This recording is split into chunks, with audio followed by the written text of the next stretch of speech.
What's up, everyone, and welcome back to the Unfashionably Late podcast. I'm Rob. And I'm Maddy, and today we're finally going to do what the calendar said we should have done days ago.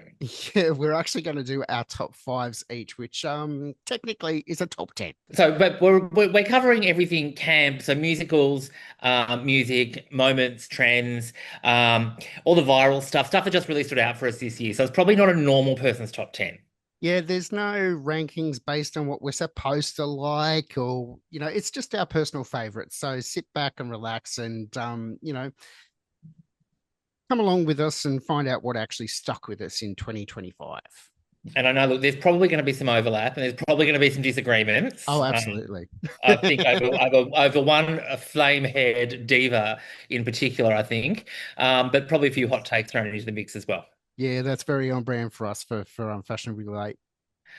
Just remember, if you're watching us on YouTube, make sure to like, subscribe, and let us know your top fives in the comments. Now let's get it off. Well, oops. Let's get it started. Let's get it started with number 10. Number 10.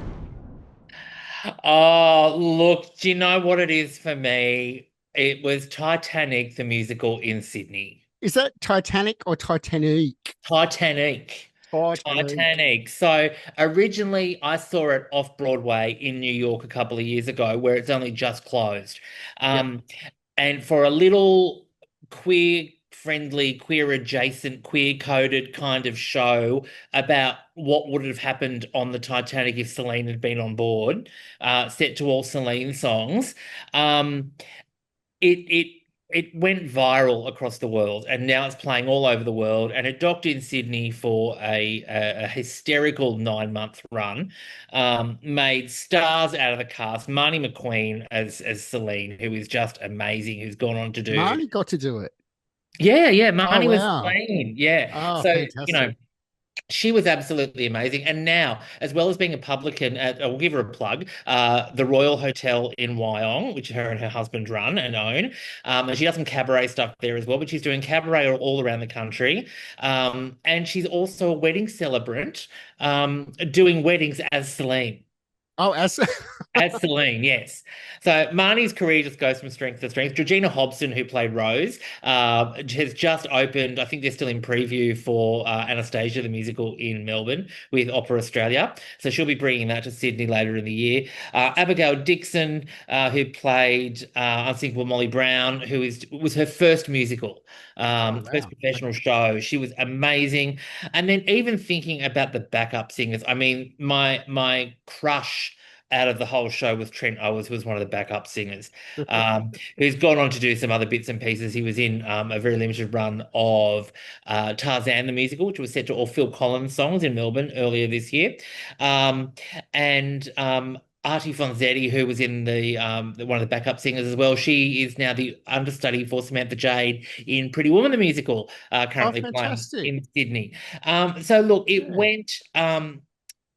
It just goes to show that a good show, if it's pitched right and it lands, even in this age of musicals not doing well, so Back to the Future, and now, unfortunately, Beetlejuice, which is now not doing its Singapore run. No, but it is coming back to Brisbane. It is coming back to Brisbane, but apparently it was coming to Sydney, and that's now off the cards as well. Oh, okay. Yeah. Wow. But look, Titanic, it was just one of those joyous shows, and it was one of those things that I think Sydney didn't know it needed that amount of laughter until we got it. And once we got it, people were going 3, 4, 5, and 6 times.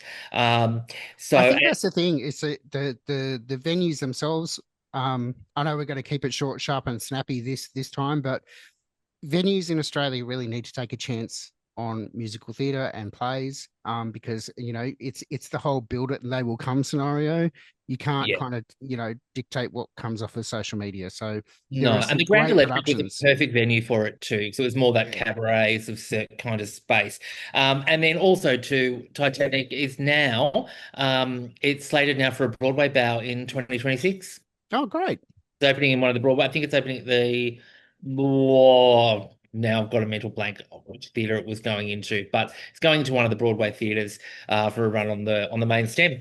No, lovely. All right. Number nine. Number 9. Number nine, Bernadette Peters at the Melt Festival in Brisbane this year was one of my highlights. Sitting front row, seeing one of Stephen Sondheim's muses and icons just tear it up.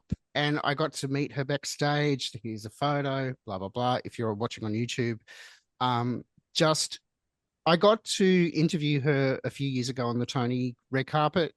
Such a lovely woman, incredible talent. The show was amazing, and I know Maddy had something to say about it.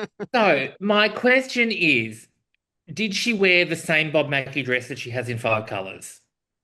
Probably because I don't know. I can't dispute that fact, but she looked phenomenal. And Was she, it beige or was it lavender? no, it was sequin. Yeah, yeah, beige or lavender sequin. Oh, Champagne no, sequin or silver. lavender sequin? I think silver, I think. Silver? I think she's got it in silver as well. Yeah, look, she looked phenomenal either way. Look, giving her due, she is a Tony Award winning Broadway actress. She is amazing. She is Yeah, one of look, the sitting front row premier. and getting covered in her spit as she Yeah, sang all those songs yeah. that Stephen wrote, emotionally, just phenomenal. Um, Absolutely phenomenal. is it the same show she's been schlepping around with for the last 10 years, though? Did she do the whole trying to sell her house from a stage bit? No, No, she didn't do that. And did no, she do the scene where she turns to walk up to the back of stage and then turn around and goes, "This is my back"? no. Oh, so you got a totally new show. Totally new show. Or like Wow. Okay. she did about maybe an eighth of the show sitting on the piano, lying around, having fun. Just it was goosebump territory. It's kind of like that, though, isn't it? When you see some of those internationally renowned Broadway divas, Patti LuPone, for all of her Yeah. problematic turns of late, is phenomenal to see live. Oh, Um, look, Patti LuPone could spit in my face and swear at me before going on stage, and I'd still love the performance. yeah, yeah. Yeah. So Bernie was a hit. Oh, absolutely. And the crowd went nuts. And it was in the convention center, which is a massive hall. It's basically like if someone took over the convention center at Darling Harbour and Yeah. took over every single part of it and tried to turn it into a theater. That's how big it was. Yeah, So, cool. yeah, She look, does well in those big spaces because she's so over the top and she does play for the back row. yeah, yeah, it was just phenomenal. So that's my top of the list for 2025. It was just one of those moments where you go, I will never ever see this again. Mm. Um, oh, I can't put it into words. She was just brilliant, absolutely brilliant. Number 8. My number eight is my favorite concert experience of the year, but it's a tie. It's a tie. So just like in COVID, Kylie's disco album saved the first 6 months of COVID, and Chromatica with Gaga saved the second 6 months. I think this year, Gaga and Kylie tied for concert event of the year. Mhm. Um, Let's start with Kylie. I saw her in Sydney.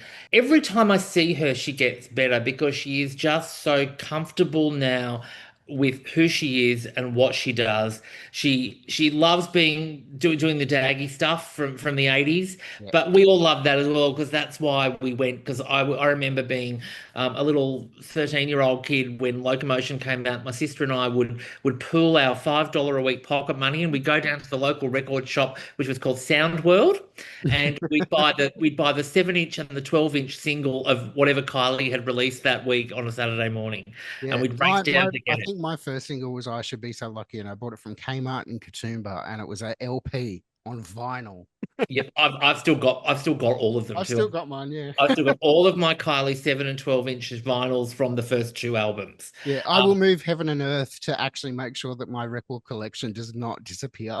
So look, the Kylie concert was amazing. There was some chatter around that she was underproduced and there wasn't much to the concert. But you know what? It was a concert for the fans. It was on Mardi Gras night as well, so there was a live cross to the Mardi Gras telecast halfway through the Yeah, show. that Um, was the big thing, is that throughout the community, a lot of people like, oh well, are you doing Mardi Gras, are you doing Kylie? And everyone went, well, I'm going to Kylie and then I'm going to Mardi Gras. So yeah, there wasn't really much of a disproportionate response to it. Everyone did everything. no. And look, for gay gentlemen of a certain age, Rob, You I don't really go past, 3 a.m. at the party anyway. no, not without conking out. Not without conking out. So yeah, it was Kylie for me. And then of course Gaga in Brisbane, which we talked about briefly in last week's episode, which Which is on the again, YouTube channel. which again was like it was like watching Madonna, Michael Jackson, Paula Abdul, artists of that caliber at their peak. Yeah. And every single second of it was for the gays. And she said that as well in the concert. She said at one point, "We're my LGBTQIA plus family," and we all screamed. And she said, "I just want you to know that every single thing in this concert is for you." And it was inclusive, and it was absolutely amazing. So that my two favorite concerts tie for best concert experience I of 20. think that's what Gaga does for the gays as what Taylor does for the teenage girls. Taylor's doing it for the gays now too. That's another Oh, story. We have sweet. to talk about her Go on her Apple, watch doco that series. Yeah, that doco. It's incredible. Anyway, yeah. we're gonna We go over digress. time. We digress. We're gonna go over time anyway. Okay, so what are we up to? Your number My seven. next one is Number 7. amazing queer comedy across Australia and the world. Look, our community is really representing as far as the giggles are concerned. I've actually seen more comedy shows in Brisbane than I have music performances this year. So what I wanted to do was highlight a few of the artists that have been incredible. So Ursula Carlson, her comedy show. If you think you know who Ursula is, go see the show because she will bend you over a barrel, slap you on the ass, kick you in the head. It's totally different to what you expect. It's bloody grotesque and vile and funny and irreverent and everything that you would want from a show. And it's so overtly lesbian that the gays love it. Fabulous. You know what bothers me with Australian comedy now is that they no longer have vehicles like the project to showcase to the mainstream. Yeah. Because a lot of really top-notch Australian comedians got their start just by doing funny little 2-minute guest spots on that show. So, Yeah. ballet to the I think project. hopefully, Have You Been Paying Attention will probably come back again. I Yeah. think that's been renewed. But other comedians that were incredible this year include Nath Valvo, who's also touring again next year. I'll pop a link to the ticket link for his next tour, which in 2026. He's going to be touring again in Australia about his family shows. Matteo Lane actually came out this year as well, who I was missed him. Yeah. absolutely brilliant. The entire Q pack was just rolling out of the door afterwards. It was Oh, just and very brilliant. easy on the eye too. Yeah, he's very cute. He's very cute. And he can if- cook. yeah, and if you go onto YouTube, he also hangs out with Bob the Drag Queen, and he's got a very kind of YouTube friendly friends circle. So it's lots of fun to go check out that. I can't pronounce her name. Atsuko Atsukab, the Japanese comedian, bowl haircut, absolutely brilliant. She's been blowing up. Plus, Carolyn Ray, who played the role of Aunt Hilda That on was Sabrina Aunt Hilda and Sabrina. Yeah, Sabrina yeah. the Teenage Witch. I was at the Opera House when we taped her special about a year and a half ago. But it's just being released on veeps.com. So go check it out. It's a brilliant show, very funny. Carolyn is incredible. She's a big supporter of our community, total ally, not ally. She's our community. So go check it out, veeps.com. The one person that I really want to mention, and I've had a huge history with this woman, she's an absolute gem. She's been put through hell, but she's having her comeback, and now she's literally the queen of the internet, is Kathy Griffin. So 2025, 2026 is Kathy Griffin's year. Make sure you go and check out her shows in the US if you're doing that. Hopefully she's going to come down under and tour. I think her new show is called New Show, New Face. We'll see what happens. I'm not sure if the promoter here is going to bring her out, but we will do everything we can to convince her to do it. But comedy has been queer. Number 6. Look, I might jump around a little bit because my queer comedian of the year is Reuben Kaye. Ah, Now, Yes. I first got introduced to Reuben through a podcast called Out for Blood, which was an English podcast about the making of Carrie the musical. And he was one Oh, of the besties of one of the hosts of Out for Blood. And that's when I first heard the name Reuben Kaye. And then, of course, he came back to Australia. There was the whole scandal where he nearly got cancelled because he made a religious joke on Easter on the project about something about yes. getting nailed to a piece of wood for 7 days or something like that, and who wouldn't want to get nailed for that long? But saw his show at the Enmore earlier this year. Absolutely hilarious, very, very edgy, very Yeah. political. There was a lot of Israel jokes, and just a very, very clever, clever, clever guy. Now, you have a bit of a history with Ruben as well.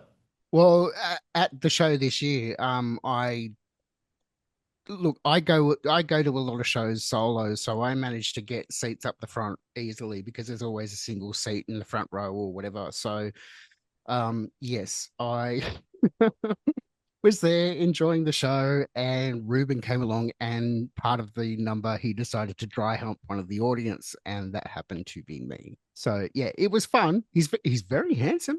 He is. Yeah, very handsome. Tight body.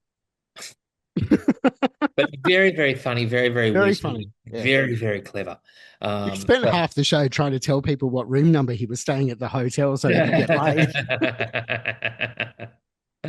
All right, well, who have you got next? Number 5.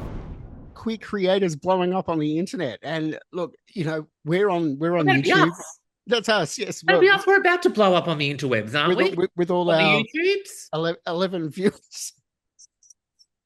I want to give a shout out to some creators this year that have been doing some incredible work, and they've got hundreds of thousands of followers, and they're doing great work. People put themselves out there on the net, and they just create content based on what they love. And these people are unashamedly queer. They do what they do. Some are celebrities. Some are just normal people who do travel and have a particular thing that they like. So you'll see some stuff flicking up on the screen if you're watching on YouTube.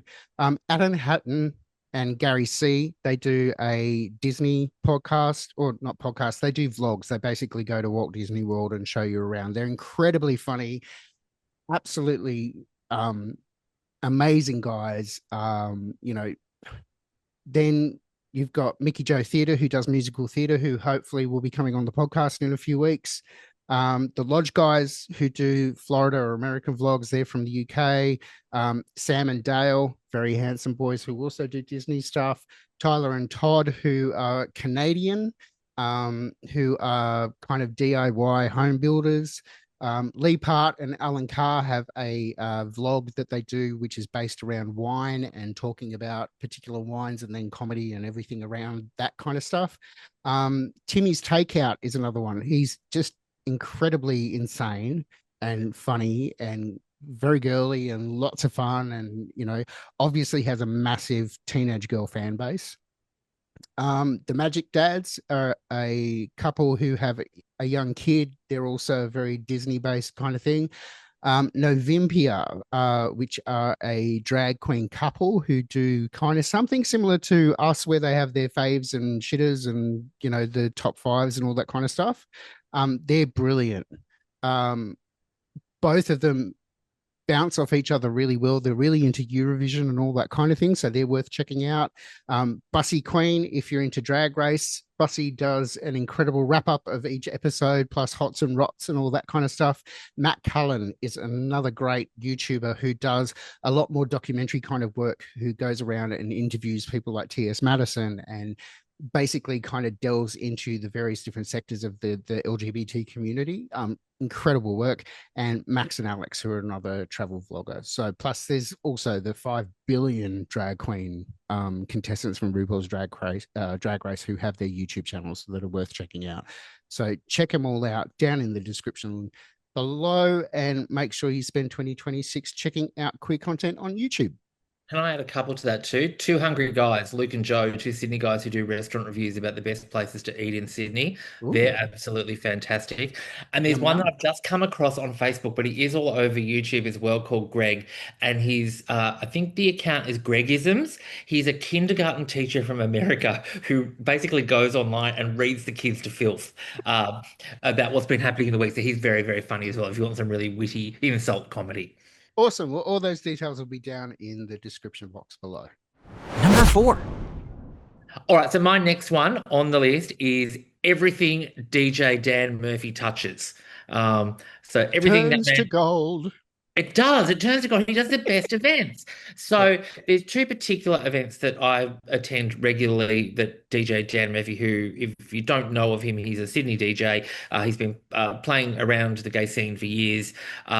He does two events that happen periodically throughout the year, all over the country, not just in Sydney. One is Club Broadway. Internationally as well. Internationally now, yeah. So Club Broadway. Look, he even does Newcastle now, which I was very excited to hear. That is international. Two nights in Newcastle for Club Broadway in January.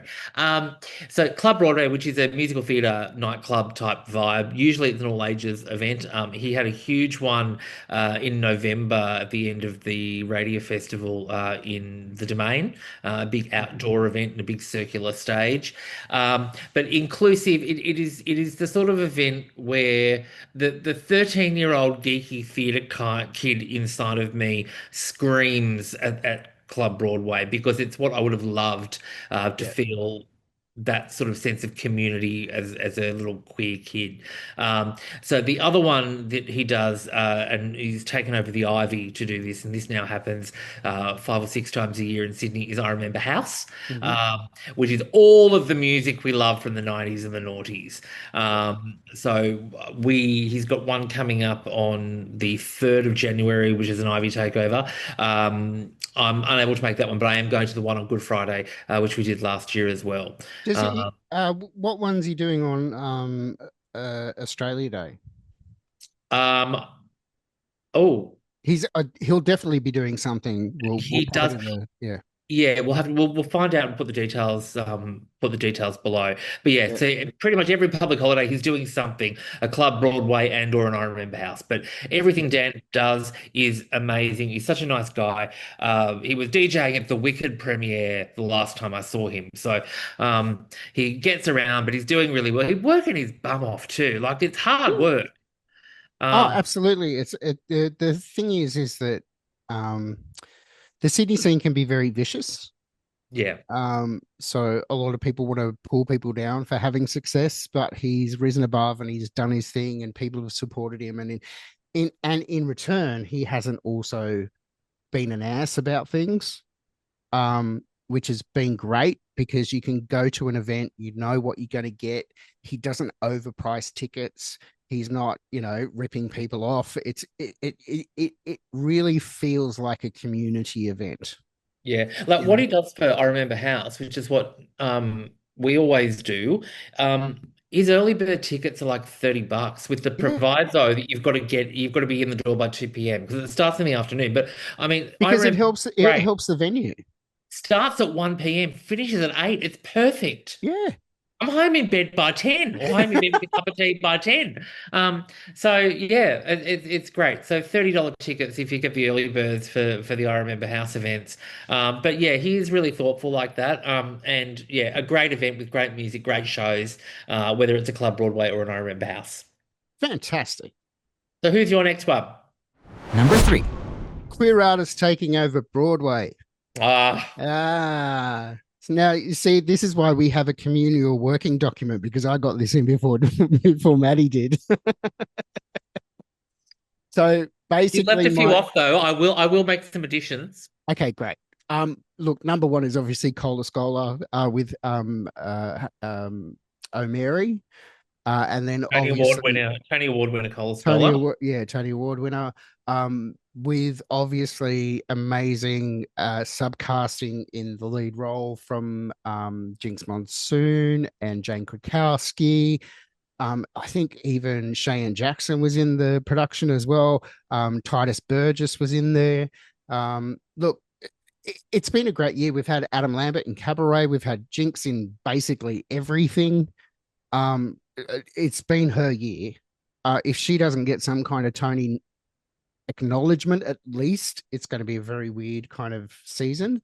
The issue, Um, the issue with that is that what she's not created roles on Broadway. Oh, she no, did in she's Pirates. She did in Pirates, yes, but yeah, not in O'Mary because she was one of the ones who subbed in, and certainly not in anyone who's a Chicago isn't eligible because it's a it's revival. It's been it's a going for. revival, a revival, and a Alex Newell's just revival. about to go back into it as well. Oh, really? Okay, Yeah, okay. yeah, as mum of the role that Jinx played. Bob, the drag queen's going back into Moulin Rouge, Moulin Rouge, and which is Zidler, going to be yeah. interesting. Yeah, I think that's the interesting thing I found about Drag Race as well is that a lot of the queens that are now going onto the show are actually theatre kids. So they're Marsha, just Marsha, Marsha was in Cabaret, and and when Jan, and Jan's doing. Jan, Yep, yep. Well, Jan's a really interesting one I because love Jan. she I think she's got a great voice. she collaborates with a guy called Andrew Barrett Cox, Mhm. um, who Was he in Newsies? yes, he was. Yeah. Okay. Um, and he wrote a musical called Oscar at the Crown, which is a nice. It's performed in a nightclub in Brooklyn, and it's set in a dystopian future where the only pieces of pop culture that have survived are the plays of Oscar Wilde and The Real Housewives. Which So is the Jan. musical set around that. So Andrew Barrett Cox is his name. So he collaborates with Jan. They're besties. He Oh collaborates with her wow. quite frequently. But Jan is a really clever queen. Amazing. Yeah, absolutely amazing. And the weird thing is that she's got this kind of pseudo psychosis to her character, but Yeah, then you hear her sing and it just blows it out of the water. And I'm just like, yeah, oh, so good. So yeah. good. And people like look at you like, are you crazy? I'm like, oh, listen, just listen. And you mentioned Marsha. Yep. So in Cabaret was in as one of the Kit Kat Club dancers Mhm. when Billy Porter went back into the Broadway production to finish out the run, became unwell, had to withdraw early. Marsha, and one of the other subs alternated the role of the MC to close out the run. Oh wow. Yeah, Okay. I think Cabaret's also on the West End. it So is. when Mickey Joe comes on the show, still trying to like obviously it's New Year's at the moment, so we'll kind of lock in a date with him. We've got some amazing artists actually coming on as special guests in the next few episodes as well. So stay tuned, make sure you subscribe and hit that like button and the bell because you won't want to miss who we've got coming up. It's going to be great. But yeah, Mickey Joe does an amazing theatre blog in the UK, has his own YouTube channel, huge amount of followers, etc. So go over and check him out. All the details are in the links below. Number 2. So mine's along a similar vein, and you left this individual out, which I'm quite surprised at, and disappointed in you, Rob. How could you forget to mention the sexiest man alive, Jonathan Bailey? Um, Everything Jonathan Bailey touches, it's not the unfortunately, Jonathan it's not Bailey me. podcast.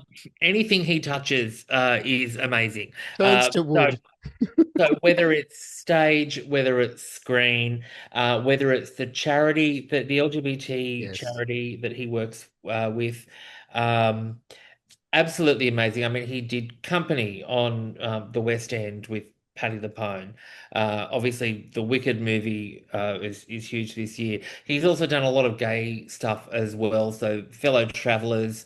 Um, Also, too, out today in the director's cut of Wicked, which is being released for streaming in a couple of days. There's Um, an incredible scene where they're playing volleyball and he takes his shirt off and so does Him Brock. and Ethan Slater take their shirts off. Yeah, Yeah. yeah. I was sharing that at 3 o'clock this morning. So For all the girls, gays, and theys. anything Jonathan Bailey touches. And look, I think too, he's also a really nice guy. Uh, Flew to Australia to round Mhm. out the Wicked tour, just turned up at an IMAX screening to introduce it. And then the next night, rather than enjoying his time in Sydney and having a night off, turned up at Bingay at the Beresford and started calling numbers to raise money for Acon. Like, Yeah, he's a good egg. He A good is. egg. So Like he that's the was thing. my next. It's one thing to, go, oh, I'm, part of the community, blah, blah, blah, but he actually steps up and does stuff, which is great. And coming in at number 1. I want to cover off some stuff about visual media that's happened in 2025 because we've had some really great TV shows and movies and things like that that have queer undertones or avert queer themes. My big favorite was Superman, James Gunn's version of it. Campy, fun, bleeds into an entirely new universe of that kind of franchise, which I loved. Then Wicked for Good, obviously, huge amount of hype. And that was the thing. I was really hoping it wasn't going to be a letdown because of all the hype, but it wasn't. I still want to go back and rewatch it to get the nuance of the production because it was actually quite overwhelming. Recently, Heated Rivalry on HBO Max. Oh, I haven't started watching that yet. Oh, It's getting everyone very hot under the collar, though, I have to say. Yeah, it is. It's a beautiful story and an incredible softcore porn watch. if if you the only way I can describe it is if you take what the impact of Queer as Folk was, the English version in Australia, how impactful that was when it first came out, I think this is it for the next generation. Okay, I'm gonna have to give it a watch. Yeah, look, it's really good. The characters are great. I actually love the Beeline story, which I'm not going to give anything away. Go watch it. Kip is an incredible character. It's basically about people who are supposed to be cis-identifying that are actually gay and hiding themselves and all that kind of stuff in a sporting environment. But you don't have to like sports to like it. It's really great. It's shot well. It's Canadian, so there's no crappy American undertones. It's no wonder it's taken off. The other thing I wanted to point out, and maybe a lot of our viewers or listeners won't know or may get a bit of a throwback about this, Andrew McFarlane, actor, has been in Flying Doctors and The Sullivans and everything, but actually he's best known for his role as a host on Play School. And he has done, I think it's now 25 years as being a host on Play School. He's now one of the longest running hosts on the children's television educational program. And he's openly gay, incredible actor, lovely person. And I just wanted to give a shout out to him because he works day in, day out, making sure Australian kids, Play School's basically our Sesame Street. So congratulations to Andrew on his quarter century of working on that show. He's done a whole bunch of other stuff, but to be an openly gay man throughout that period and to cop it on the chin and just be as amazing as he has been, kudos. And look, he's not the only gay host on Play School either. There's another two I can think of. Simon Burke, a musical theatre actor. I love Simon Burke. Years and years. Simon's been hosting it for a really long time as well. And Matthew Backer as well has been hosting it on and off in the last couple of years. Simon used to go to what was the club out west on Parramatta Road? Oh, Caesar's Bar. Caesar's Bar, yeah. Oh, I used to perform there. Yeah. Yeah. Oh, Caesar's Bar was fun. Yes, Simon used to go there all the time. So there you go. Oh, well, there you go. So that's my list done. And that was mine as well. So look, that's our top 10 in no particular order. It's just things that have stood out to us over the course of the year. And we thought we needed to round out 2025 as well with just a mention of some icons who we lost this year. So I mean, locally in Australia, Mogadonna, who we in our first episode, very, very prolific, very famous, very good drag queen based in Sydney. But also if you want to know more about Moggy, go check out episode 1 of the podcast as well, because we did a nice little overview of our relationship with her as well. Yeah. And then, I mean, thinking about sort of international stars that we've lost this year, Dame Maggie Smith and Diane Keaton, which hit pretty hard. And look, to be honest, every time I hear Liza Minnelli's name mentioned, I'm holding my breath. Um, I was holding my breath when she did a show at the Entertainment Centre a few years ago. um, my friend Daniel and I have a pact that the day that Liza finally goes, we are not going to be able to go to work. Yeah. We are going to have to get together and drink an awful lot and watch all of her old movies. But she's still kicking on and she's still apparently doing really well. So, Yeah, she's uh, brilliant. yes. There's also like Robert Redford we lost, Val Kilmer, um the incredible Rob Reiner, um absolutely look, actor and producer, director, he did so much stuff, Harry Met Sally, all that kind of thing. He was such a huge part of our community as a straight man. Such a sad thing to lose, and it's really horrible that we kind of are closing out on losing people, but we really wanted to pay homage to some incredible people, um, including Michelle Trachtenberg. I can never pronounce her surname properly. Yeah, Trachtenberg from Buffy the Vampire Buffy Slayer the and Vampire Gossip Slayer. Girl. Yeah. Um, So yeah, it's sad, and look, and that's not to mention the countless amount of people that you see on social media, especially community members who have put so much work in to make our community great, from producing events, putting on parties and coordinating stuff so all of us can feel like we're part of something. We have lost some amazing people this year. So whatever you do, make sure you keep everyone close, check in on each other. If you need help, there's lots of resources around. Don't be shy to go out and get some help. But we hope you had an incredible Christmas. We hope you have an amazing New Year's. If you're in Sydney, be safe. Go watch the fireworks. Go and support your local venues. Go support your local queens and DJs and producers. And with that said, we'll see you in 2026. 2026. See ya. The Unfashionably Late podcast is produced by Rob Manser and Damian Barrett. You can join us on our socials or visit our website at unfashionablylatepodcast.com.